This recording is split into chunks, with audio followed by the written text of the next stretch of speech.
Professor നമസ്കാരം. നമസ്കാരം. വലിയ വലിയ രാഷ്ട്രീയ വിശേഷങ്ങളും വിവാദങ്ങളുമാണ് കേരളത്തിൽ ഇപ്പോൾ കത്തിപ്പടർന്നുകൊണ്ടിരിക്കുന്നത്. ഈ കഴിഞ്ഞ 2026 നിയമസഭാ തെരഞ്ഞെടുപ്പിൽ മിന്നുന്ന വിജയമാണ് മുസ്ലിം ലീഗ് നേടിയത്. UDFന്റെ ഘടകകക്ഷി, ഏറ്റവും വലിയ കക്ഷിയായ ഘടകകക്ഷിയിലെ ഏറ്റവും വലിയ കക്ഷിയായ മുസ്ലിം ലീഗ് മിന്നുന്ന വിജയം നേടി. അവരുടെ സ്ഥാനാർത്ഥികളിൽ എനിക്ക് തോന്നുന്നു 3 പേരൊഴികെ ബാക്കി എല്ലാവരും തിരഞ്ഞെടുക്കപ്പെട്ടു എന്നുള്ളതാണ് എനിക്ക് തോന്നുന്നത്, എൻ്റെ ഓർമ്മ ശരിയാണെങ്കിൽ. അതിൽ തന്നെ എടുത്തു പറയാവുന്ന സ്ത്രീ പ്രാതിനിധ്യമാണ് പേരാമ്പ്രയിൽ മത്സരിച്ച ഫാത്തിമ തഹ്ലിയ. ഈ ഫാത്തിമ തഹ്ലിയെ സംബന്ധിച്ചിടത്തോളം CPMന്റെ മുതിർന്ന മന്ത്രിയായിരുന്ന TP രാമകൃഷ്ണനെതിരെ മത്സരിച്ചാണ് അവർ വൻപിച്ച ഭൂരിപക്ഷത്തോടു കൂടി അവിടെ നിന്ന് തിരഞ്ഞെടുക്കപ്പെട്ടത്. പേരാമ്പ്രയിൽ നിന്ന് എടുത്തു പറയേണ്ട കാര്യം തന്നെയാണ്. ഇപ്പോൾ ഫാത്തിമ തഹ്ലിയെ വിവാദത്തിലാക്കുന്ന തരത്തിലുള്ളൊരു വിഷയമുണ്ടായിരിക്കുന്നു. കഴിഞ്ഞ ദിവസം അവരൊരു ചടങ്ങിൽ സംബന്ധിക്കുമ്പോൾ ആ ചടങ്ങിൽ നിലവിളക്ക് കൊളുത്തുകയുണ്ടായി. അപ്പോൾ ഇസ്ലാം മത വിശ്വാസം അനുസരിച്ച് വിളക്ക് കൊളുത്തുക അല്ലെങ്കിൽ പ്രകാശത്തെ ആരാധിക്കുക എന്നുള്ളതൊക്കെ അവർക്ക് നിഷിദ്ധമാണ് എന്നുള്ളതാണ് ഞാൻ പറഞ്ഞു കേട്ടിരിക്കുന്നത്. എൻ്റെ ധാരണ ശരിയാണോ എന്നുള്ളത് എനിക്കറിയില്ല. മിക്കവാറും ഈ ഉദ്ഘാടന വേദികളിൽ ഒന്നും തന്നെ ഈ ഇസ്ലാം മതപണ്ഡിതരോ അല്ലെങ്കിൽ അതുമായി ബന്ധപ്പെട്ട അത്തരം സംഘടനകളുമായി ബന്ധപ്പെട്ട ആളുകളൊന്നും വിളക്ക് കൊളുത്തുന്നത് ഞാൻ കണ്ടിട്ടില്ല. മുൻപ് മുസ്ലിം ലീഗിൻ്റെ തലതൊട്ടപ്പൻ എന്നൊക്കെ വിശേഷിപ്പിക്കാവുന്ന കുഞ്ഞാലിക്കുട്ടി സാഹിബ് തന്നെ ഒരു ചടങ്ങിൽ വന്നപ്പോൾ അത് അന്ന് ഭാരതത്തിൻ്റെ ഗാനഗന്ധർവനായ യേശുദാസ് പങ്കെടുക്കുന്ന ഒരു ചടങ്ങ് കൂടിയായിരുന്നു. ആ ചടങ്ങിൽ നിലവിളക്ക് കൊളുത്തി ഉദ്ഘാടനം ചെയ്യുന്ന ചടങ്ങിൽ യേശുദാസ് തിരി കൊളുത്തിയതിനു ശേഷം കുഞ്ഞാലിക്കുട്ടി സാഹിബിൻ്റെ കയ്യിലേക്ക് വിളക്ക് കൈമാറുന്നു. കുഞ്ഞാലിക്കുട്ടി സാഹിബ് അത് വാങ്ങിക്കാതെ വിളക്ക് കൊളുത്താതെ മാറി നിൽക്കുന്ന കാഴ്ചയാണ് കണ്ടത്. അപ്പോൾ മറ്റൊരു കാര്യം കൂടി ഇവിടെ എടുത്തു പറയേണ്ടത്, തീർത്തും കേരളത്തിൽ മതേതരമായ നിലപാട് പുലർത്തുന്ന ഒരു സംഘടന തന്നെയാണ് മുസ്ലിം ലീഗ് എന്നുള്ളത് എടുത്തു പറയാൻ സാധിക്കും. കാരണം അവരുടെ സംഘടനയുടെ പേരിൽ മുസ്ലിം ലീഗ് എന്ന് ഉണ്ടെങ്കിലും മതനിരപേക്ഷമായ ഒരു രീതി കൈക്കൊള്ളുന്ന അല്ലെങ്കിൽ നിലപാട് സ്വീകരിക്കുന്ന ഒരു സംഘടന തന്നെയാണ് മുസ്ലിം ലീഗ് എന്നുള്ളതാണ് എൻ്റെ പരിമിതമായിട്ടുള്ളൊരു രാഷ്ട്രീയ അവബോധത്തിൽ നിന്ന് എനിക്ക് ചൂണ്ടിക്കാണിക്കാൻ കഴിയുക. അതിന് ഞാൻ ഉദാഹരണമായിട്ട് പറയുന്നത്, ഈ ബാബറി മസ്ജിദ് തകർക്കപ്പെടുന്ന ഒരു സമയത്ത് കേരളത്തിൽ മതസൗഹാർദ്ദം തകരാതിരിക്കാൻ അല്ലെങ്കിൽ ഹൈന്ദവരുടെ ക്ഷേത്രങ്ങൾ അല്ലെങ്കിൽ അവരുടെ ആരാധനാലയങ്ങളൊന്നും ഇസ്ലാം മതവിശ്വാസികളുടെ ആ ഒരു പ്രക്ഷോഭത്തിലോ അല്ലെങ്കിൽ അതിൻ്റെ പ്രതികരണത്തിലോ തകരാൻ പാടില്ല എന്നുള്ള നിലപാടാണ് അന്ന് പാണക്കാട് തങ്ങളൊക്കെ എടുത്തിരുന്നത്. അങ്ങനെ ഒരു നിലപാട് അവർ സ്വീകരിച്ചിരുന്നില്ല എന്നുണ്ടെങ്കിൽ തീർച്ചയായും ഏതെങ്കിലുമൊക്കെ തരത്തിൽ ഇസ്ലാം മതവിശ്വാസികൾ പ്രക്ഷോഭം ഉണ്ടാക്കുകയും അല്ലെങ്കിൽ ഏതെങ്കിലും ഹൈന്ദവ ക്ഷേത്രങ്ങളൊക്കെ ആരാധനാലയങ്ങളൊക്കെ ആക്രമിക്കുകയൊക്കെ ചെയ്ത് അത് വലിയൊരു വർഗീയ ലഹളയിലേക്ക് പോകുന്ന ഒരു സാഹചര്യം അന്നുണ്ടായിരുന്നു. തീർത്തും അന്ന് അങ്ങനെ ഒരു നിലപാട് കൈക്കൊണ്ടതിനാൽ ഒരു പരിധിവരെ കേരളത്തിൽ അത്തരമുള്ള മതവർഗീയ ലഹളകൾ ഒഴിവാക്കാൻ സാധിച്ചു എന്നുള്ളതാണ് ഞാൻ മനസ്സിലാക്കുന്നത്. ഇന്നും ഒരു മതനിരപേക്ഷമായ അല്ലെങ്കിൽ മതേതരത്വ നിലപാട് പുലർത്താൻ തീർച്ചയായും മുസ്ലിം ലീഗ് എന്ന രാഷ്ട്രീയ സംഘടനയ്ക്ക് കഴിയുന്നുണ്ട് എന്നുള്ളതാണ് ഞാൻ മനസ്സിലാക്കുന്നത്. അപ്പോഴും ഈ കുഞ്ഞാലിക്കുട്ടി സാഹിബിനെ പോലുള്ള ആളുകൾ അവരുടെ മതവിശ്വാസത്തെ മുറുകെ പിടിച്ചുകൊണ്ട് തന്നെ ആയിരിക്കണം നിലവിളക്ക് കൊടുത്തൽ പോലുള്ള ചടങ്ങുകളിൽ നിന്ന് അവർ മാറി നിൽക്കാറുണ്ട്. ഇവിടെ ഫാത്തിമ തഹ്ലിയ വലിയ വിശ്വാസി തന്നെയാണ്. അവരുടെ വസ്ത്രധാരണത്തിലൊക്കെ നമുക്കത് കാണാം. അനുശാസിക്കുന്ന രീതിയിലുള്ള ശിരോവസ്ത്രമൊക്കെ അവരിട്ടുകൊണ്ട് തന്നെയാണ് അവർ പൊതുവേദികളിലൊക്കെ പ്രത്യക്ഷപ്പെടാറുള്ളത്. വിദ്യയായ ഒരു പെൺകുട്ടി എന്ന രീതിയിൽ അവരുടെ മതത്തിൽ വിശ്വസിക്കുന്ന അവരുടെ സ്വാതന്ത്ര്യം, അവരുടെ വിശ്വാസം അത് അംഗീകരിക്കാൻ എല്ലാവരും തയ്യാറാവണം. പക്ഷേ കഴിഞ്ഞ ദിവസം അങ്ങനെ ഒരു ചടങ്ങിൽ നിലവിളക്ക് കൊളുത്തിയപ്പോൾ ചില മതപണ്ഡിതന്മാർ അതിനെതിരെ വിമർശനമായിട്ട് രംഗത്ത് വരുന്ന കാഴ്ച നമ്മൾ കണ്ടു. മതേതര നിലപാട് പുലരുന്ന രാജ്യം, ഏകോദര സാഹോദര്യം പുലരുന്ന രാജ്യം ഇന്ത്യ, അതിൽ തന്നെ കേരളം ദൈവത്തിൻ്റെ സ്വന്തം നാട്, ഏകോദര സാഹോദര്യം ഇവിടെ മറ്റെവിടത്തേക്കാളും കൂടുതലുണ്ട് എന്നൊക്കെ പറയുന്ന ജനങ്ങൾക്കിടയിൽ ഇങ്ങനെ ഫാത്തിമ തഹ്ലിയ എന്ന നിയമസഭാംഗം, അവർ നമ്മുടെ ജനപ്രതിനിധി കൂടിയാണ്, അവർ നിലവിളക്ക് കൊളുത്തിയ ഒരു ഉദ്ഘാടന ചടങ്ങിൽ സംബന്ധിച്ചപ്പോൾ അത് ചില മതപണ്ഡിതന്മാരെ സംബന്ധിച്ചിടത്തോളം അസഹിഷ്ണുത ഉണ്ടാക്കുന്നതായിരുന്നു. അവർ പറയുന്ന അവരുടെ മതമാണ്, അതിനെ നമുക്ക് ഒരു കാരണവശാലും നിരാകരിക്കാനോ നിഷേധിക്കാനോ തയ്യാറല്ല.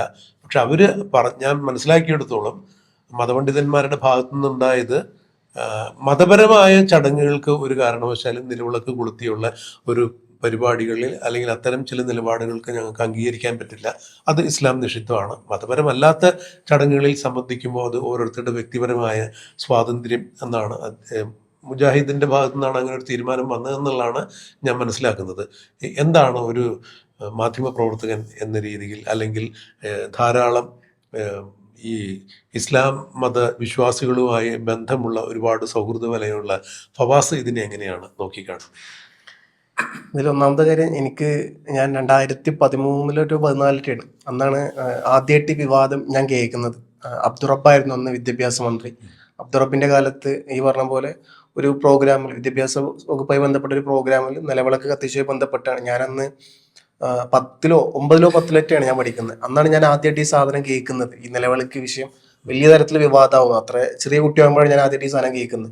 അപ്പം അന്ന് മുതലേ രാഷ്ട്രീയത്തിൽ ചെറുപ്പം മുതലേ ഫോളോ അപ്പ് ചെയ്യുന്നുണ്ട്. ചെറിയ പഠനകാലം മുതലേ രാഷ്ട്രീയത്തിൽ ഉണ്ടായിരുന്നു. അതുകൊണ്ട് എല്ലാ കാര്യങ്ങളും അന്ന് മുതൽ നോക്കാറുണ്ട്, വീക്ഷിക്കാറുണ്ട്. അന്നാണ് ഇത് വലിയ തരത്തിൽ വിവാദങ്ങൾ വരുന്നത്. അന്ന് ഇതുമായി ബന്ധപ്പെട്ട് ലീഗിനുള്ളിൽ തന്നെ 2 തലത്തിലുള്ള പിളർപ്പിലോട്ട് സാധനം പോകുന്നു. കുറച്ചുകൂടി പുരോഗമനവാദികൾ അത് കുഴപ്പമില്ല എന്നുള്ള തരത്തിൽ പോകുന്നു. പിന്നീട് പുതിയ ഫത്വ ഇറക്കുന്നത്, മുജാഹിദ് വിഭാഗം ഫത്വ ഇറക്കുന്നു, സമസ്ത EK സുന്നി വിഭാഗം ഫത്വ ഇറക്കുന്നു. അന്ന് വലിയ വിവാദം. പിന്നീട് അതങ്ങനെ കെട്ടടങ്ങി കാലക്രമേണ അബ്ദുറബ്ബ് വിദ്യാഭ്യാസ മന്ത്രി വകുപ്പ് കഴിഞ്ഞു.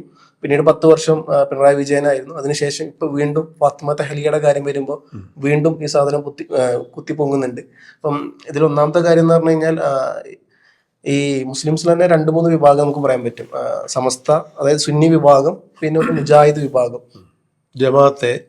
അപ്പം ലീഗിന് UDF സംബന്ധിച്ചിടത്തോളം ഞാൻ നേരത്തെ സാറ് പറഞ്ഞല്ലോ, ഏറ്റവും ലീഗ് മതനിരപേക്ഷ പാർട്ടിയാണ്, ജനാധിപത്യ മൂല്യത്തെ വിശ്വസിക്കുന്ന പാർട്ടിയാണ്. പക്ഷെ ആ വിഷയത്തിൽ എനിക്ക് ലീഗുമായിട്ട് ചെറിയൊരു തരത്തിൽ വിയോജിപ്പുള്ളത് ജമാഅത്തെ, ലീഗിനോട് മാത്രമല്ല കോൺഗ്രസിനോട് എനിക്ക് വിയോജിപ്പുണ്ട്.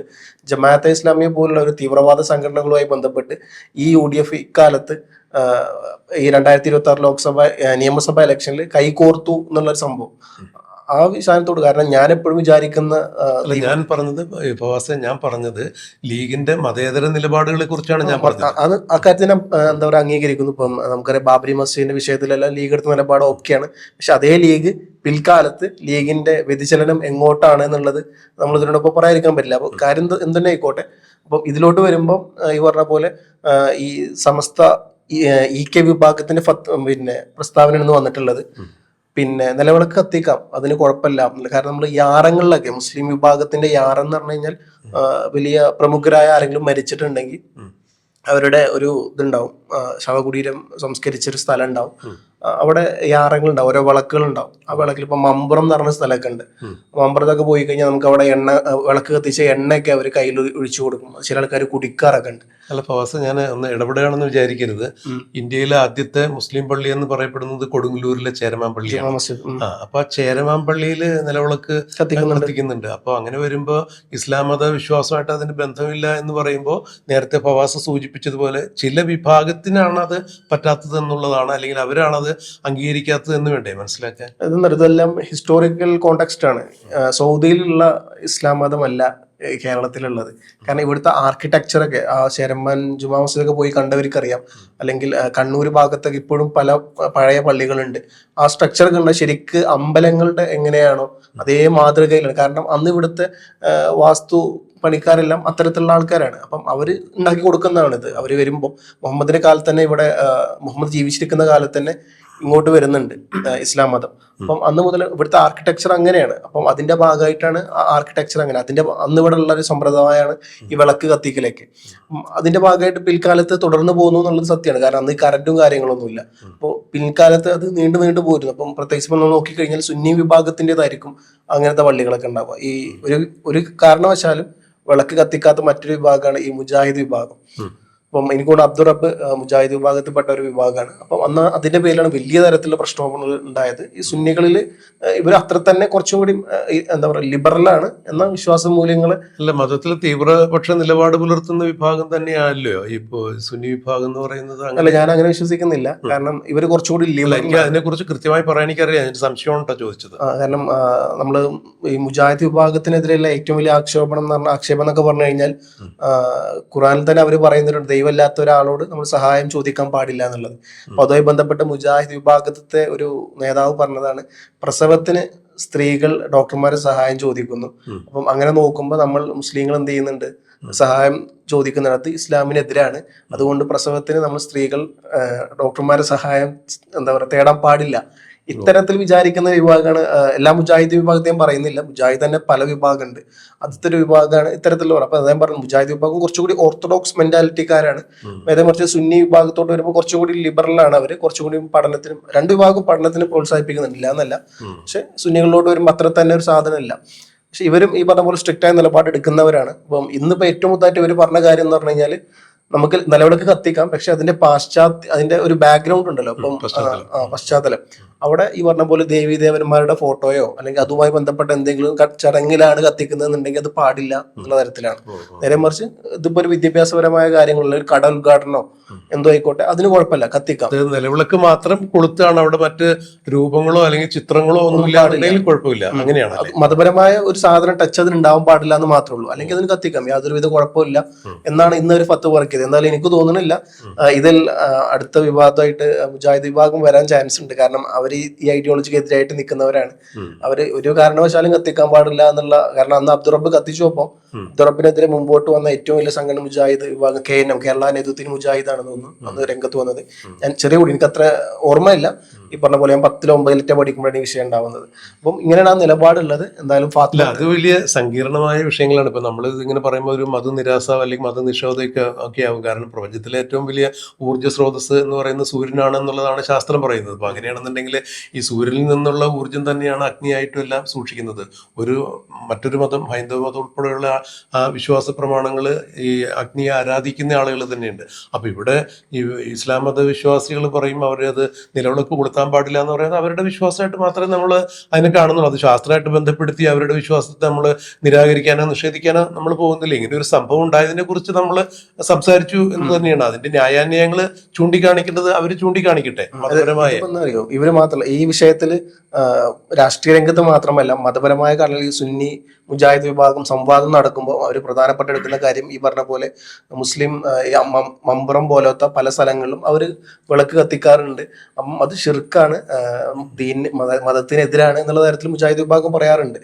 അപ്പം ഇവർക്കിടയിൽ ഓൾറെഡി ഈ സാധനം ഒരു ചർച്ചാ വിഷയമാണ്. അതിന്റെ ഇടയിലാണ് ഇപ്പൊ ഈ ഒരു സാധനം ഓൾറെഡി, എന്നാലും ഒന്ന് അബ്ദുറബ്ബിന്റെ കാലത്ത് കെട്ടി അടങ്ങിയതായിരുന്നു ഈ സാധനം, വീണ്ടും തലപൊക്കി എണീറ്റു എന്നുള്ളതാണ്. എന്തായാലും വരും ദിവസങ്ങൾ ഈ വിഷയവുമായി ബന്ധപ്പെട്ട് എന്തായാലും ഒരു പ്രതികരണം മുജാഹിദ് വിഭാഗത്തിൽ നിന്ന് ഉണ്ടാവാൻ പ്രതീക്ഷ ഞാൻ കാണുന്നുണ്ട്.